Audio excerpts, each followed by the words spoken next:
ದರ್ಶನ್ ಅವ್ರದ್ದು ನವಗ್ರಹ ರಿವ್ಯೂ ಬಗ್ಗೆ ನೋಡೋಣ.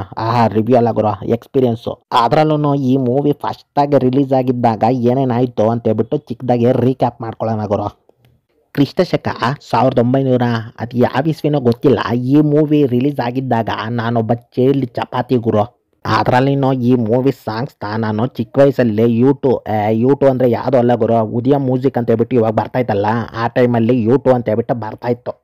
ಆಮೇಲೆ ಸಾರಿ ಗುರು, ಹುಚ್ಚೆ ಅಲ್ಲ ಗುರು, ಹುಷಿ ಅಂತ ಹೇಳ್ಬಿಟ್ಟು, ಅದೇ ಗುರು ಇವಾಗ ಉದಯ ಮೂವೀಸ್ ಬರ್ತಾಯಿತ್ತಲ್ಲ ಅದನ್ನು ನಾವು ಹುಷಿ ಅಂತ ಹೇಳ್ಬಿಟ್ಟು ಅವಾಗ ಪ್ರಸಾರ ಮಾಡ್ತಾಯಿದ್ರು.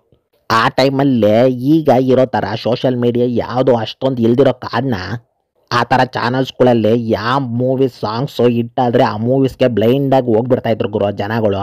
ಅದೇ ರೀತಿ ಈ ಮೂವಿನ ಯಾವುದೇ ಕಾರಣಕ್ಕೂ ಮಿಸ್ ಮಾಡ್ಕೋಬಾರ್ದು ಅಂತೇಳ್ಬಿಟ್ಟು ನಮ್ಮಪ್ಪ ಕಾಚ ಜೋಬಿಂದ ಕಾಸನ್ನ ಕತ್ಕೊಂಡು ಹೋಗೋ ಟೈಮಲ್ಲೇ ಸಿಕ್ಕಾಕೊಂಡು ಒಂದು ಅನಾಸಿನ ಆಯ್ತು ಗುರು. ತದಕ್ತಾ ನಮ್ಮಪ್ಪ ಸಾಮಿ ಬೇಡ ಗುರು, ನನ್ನ ಪಾಡು ನಾಯಿ ಪಾಡಾಗೋಗಿತ್ತು ಗುರು ಆ ಟೈಮಲ್ಲಿ.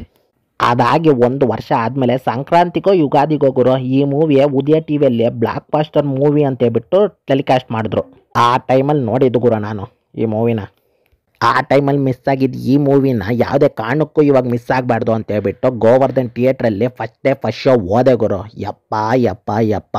ಈ ನಮ್ಮ ಮೂವಿ ಸ್ಟೋರಿ ವಿಷಯಕ್ಕೆ ಬಂದರೆ, ಜಗ್ಗು 9 ಜನನ್ನ ಇಟ್ಕೊಂಡು ಯಾವ ರೀತಿ ಪ್ಲ್ಯಾನ್ ಮಾಡಿ ಅಂಬಾರಿನ ಕದಿತಾನೆ ಅನ್ನೋದೇ ಸ್ಟೋರಿ ಗುರು. ಈ ಮೂವಿಯಲ್ಲಿ ಮೇಯ್ನಾಗಿ ನನಗೆ ಇಷ್ಟ ಆಗೋದಂದರೆ ಆ ಕ್ಯಾರೆಕ್ಟರ್ಗಳು ಗುರು. ಒಂದಕ್ಕಿಂತ ಒಂದು ಸೂಪರ್ ಗುರು. ಅದರಲ್ಲೂ ಕನ್ನಡ ಇಂಡಸ್ಟ್ರಿ ಆ ಎಲ್ಲ ವಿಲನ್ ಮಕ್ಕಳನ್ನ ಹಾಕ್ಕೊಂಡು ಮೂವಿ ಮಾಡೋಂಥ ಥಾಟು ಆ ಟೈಮಲ್ಲಿ ಒಂಥರ ಕ್ರೇಜಿ ಐಡಿಯಾನೇ ಅಂತಲೇ ಹೇಳ್ಬೋದು ಗುರು. ಈ ನಮ್ಮ ಮೂವಿ ಸ್ಕ್ರೀನ್ ಪ್ಲೇ ವಿಷಯಕ್ಕೆ ಬಂದರೆ, ಸ್ಟಾರ್ಟಿಂಗ್ ಒಂದು 5-10 ನಿಮಿಷ ಕ್ಯಾರೆಕ್ಟರ್ಗಳನ್ನ ಇಂಟ್ರಡ್ಯೂಸ್ ಮಾಡಿ ಹಂಗೆ ಒಂದೇ ಸತಿ ಮೇಯ್ನ್ ಮ್ಯಾಟ್ರಿಗೆ ಹೋಗ್ಬಿಡ್ತಾರೆ ಗುರು. ಇನ್ನು ಪರ್ಫಾರ್ಮೆನ್ಸ್ ವಿಷಯಕ್ಕೆ ಬಂದರೆ ಅವ್ರವ್ರ ಪಾತ್ರಕ್ಕೆ ಅವ್ರವ್ರ ನ್ಯಾಯನೇ ಕೊಟ್ಟಿದ್ದಾರೆ ಗುರು. ಅದರಲ್ಲೂ ನಮ್ಮ ಚಾಲೆಂಜಿಂಗ್ ಸ್ಟಾರ್ ದರ್ಶನ್ ಅವರು ಫಸ್ಟ್ ಟೈಮ್ ನೆಗೆಟಿವ್ ಶೇಡಲ್ಲಿ ಕಾಣಿಸ್ಕೊಂಡು ಎಲ್ರಿಗೂ ಸಖತ್ ಶಾಕ್ ಕೊಟ್ಟಿದ್ರು ಗುರು ಆ ಟೈಮಲ್ಲಿ. ಇನ್ನು ಮರಿ ಟೈಗರ್ ವಿನೋದ್ ಪ್ರಭಾಕರ್ ಮತ್ತು ಗೇಂಡೆ ಸೃಜನ್ ಲೋಕೇಶ್ ಅವರು ಸಖತ್ತಾಗಿ ಮಾಡಿದ್ರು ಗುರು. ಅದರಲ್ಲೂ ಕ್ಯಾರ್ಬರೀಸ್ ಕೀರ್ತಿ ಧರ್ಮ ಅವರು ಚಾಕ್ಲೇಟ್ ಬಾಯಾಗಿ ಸಖತ್ತಾಗಿ ಮಾಡಿದರು. ಆ ಟೈಮಲ್ಲಿ ರೊಮ್ಯಾಂಟಿಕ್ಸ್ ಆಗಿದೆಯಲ್ಲ ಗುರು, ಕಣ್ಣು ಸುಳಿಗೆ ಈ ಸಾಂಗ್ ಅಂತೂ ಎಲ್ಲಿ ನೋಡಿದ್ರು ಉಜ್ಜಿ ಬಾಗಿಲು ಮಾಡ್ತಾಯಿದ್ರು ಗುರು. ಓವರ್ ಆಲ್ ಮೂವಿ ವೀಕೆಂಡ್ಗೆ ಒಳ್ಳೆ ಸ್ಕ್ರೀಮಿಂಗ್ ಅಂತಲೇ ಹೇಳ್ಬೋದು ಗುರು. ಯಾವ್ದನ್ನ ಒಳ್ಳೆ ಥಿಯೇಟ್ರಿಗೆ ಹೋಗ್ಬಿಟ್ಟು ನೀವು ಮೂವಿನ ಮಿಸ್ ಮಾಡ್ತೀರಾ ನೋಡ್ಕೊಬೇಡ್ರಿ.